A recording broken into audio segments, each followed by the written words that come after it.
don't tend to see it as raw as this. Good evening and welcome. All right, I want to bring in Deputy Public Defender Philip Dube, who's joining me now. Philip, you're a public defender in Los Angeles County. I want to get your thoughts on this case. What do you make of this witness?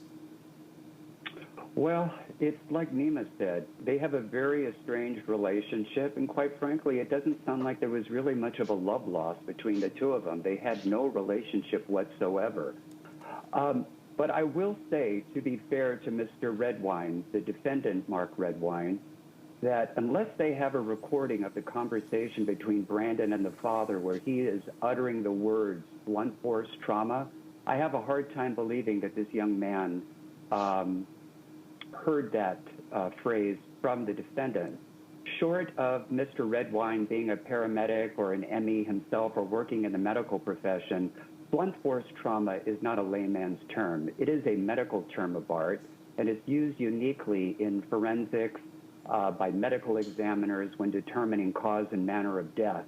And I find it a little suspect that, a layperson would casually have a conversation using the words blunt force trauma.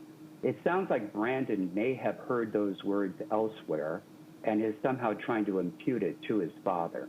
I want to bring back in Nima Rahmani on this as well, former federal prosecutor. Nima, to get your thoughts, is it normal in a situation like this to assume the worst?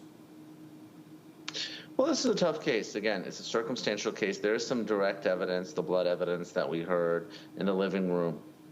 But other than that, really, the prosecution needs to focus on the motive, means, and opportunity, and that's what they have in this case. So, the blunt force trauma, this is just one small piece of the puzzle to, again, build this really circumstantial case against Mark Redwine. And ultimately, at least Brandon thought it was significant enough, the fact that his father kept mentioning this term over and over again, to go and contact law enforcement and inform them about it. So even though it wasn't recorded, it was at least reported contemporaneously. Well, and if Mark is really innocent, it's maybe normal to ponder all the possibilities. Well, we're just going to take a quick break. Stay with us. Much more on the Redwine case from Colorado when we come back.